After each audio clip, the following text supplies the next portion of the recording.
Првата караница во градот не го било и судијата кој никогаш не судел.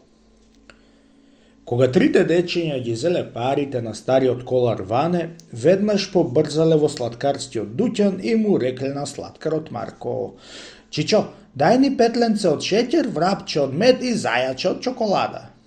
О, се зачудил слаткарот Марко. Денес таткови бил дарежлив. Децата рекле дека парите не им ги дал татко им, туку коларот Ване. И се поред раскажале како го лижеле детето, како тоа бегало од нив и како со себе го зел стариот колар. Слаткарот Марко стоел со отворена уста. Најпосле одвој шепнал: Детето е од шеќер? Од шеќер? Одговориле децата. И има очи од бадем? Од бадем? Децата ги занишале главите. И коса од чоколада? Од чоколада? Повториле децата и рекле дека панталончињата му се од жолт шеќер, а кошулата му е прошарана со суво грозје. Па тоа е моето дете, моето шеќерно дете, само што не запеал стариот слаткар. Заборавил дури да ги послужи децата. Истрчал од дуќанот и право кај коларот Ване. Соседе Ване, кај тебе едно дете? Прашал задувано. Не вадејќи го лулето од уста, коларот Ване рекол спокојно: Кај мене едно дете. Најпосле го најдов. Почнал да скока слаткарот, да се превртува преку глава, да стои на раце и да клинка на една нога. Коларот Ване страпливо го гледал. Најпосле навистина го најдов шеќерното дете, повторил и се смирил слаткарот. Јас го најдов, соседе Марко, а не ти. Стариот колар го извадил лулето од уста.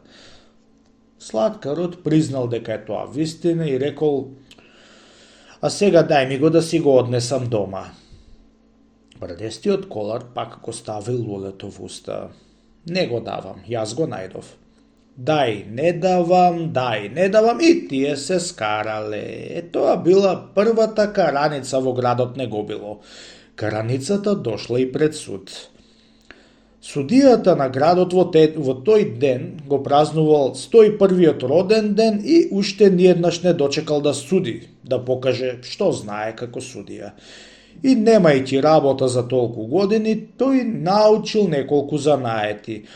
Затоа преку зидот на неговата куќа било напишано со разнобојни букви, малку нерамно и накриво, ама читливо: Судија, часовничар, крошнар и бербер, лечи од забни болки и настинка. И сега наеднаш се скарале двајца први соседи, слаткарот Марко и коларот Ване, се скарале околу шеќерното дете и нивната караница дошло пред овој умен и почитуван судија. Кога скараните соседи застанале пред судијата, тој прашал: Зошто се судите, пријатели мои?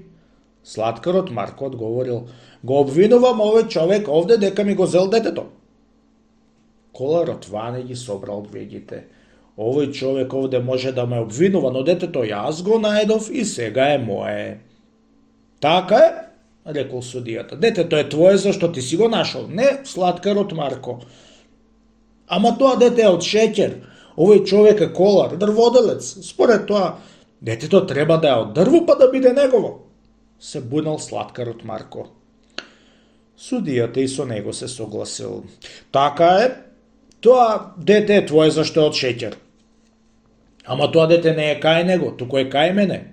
И коларот удрил со тупаница по масата на судијата. Штом е детето кај тебе, тогаш нека биде твое, рекол судијата. Сега по масата на судијата удари и слаткарот. Како може да биде негово? Јас тоа дете го направив од шеќер, со коса од чоколада и очи од печен бадем. Точно е, шеќерното дете е твое. Граѓаните на градот не го било, веднаш виделе дека судијата не знае да суди, зашто не судел никогаш. А не судел, зашто во тој град никогаш не се судело. Тогаш грнчарот стане рекол: Тешко е честит судија да се суди кој да го земе детето. Тешко е, рекол судијата. Затоа да го повикаме шеќерното дете и да го прашаме кај кого сака да живее. Како ќе рече, така и ќе направиме. Така ќе направиме, рекол судијата. Го прекинале судењето и го пратиле градскиот пандур да го повика детето. Сиот град чекал да види кого ќе одбере шеќерното дете за татко. Само кожарот Спанко спиел и сонувал се исто, бели душеци и меки перници.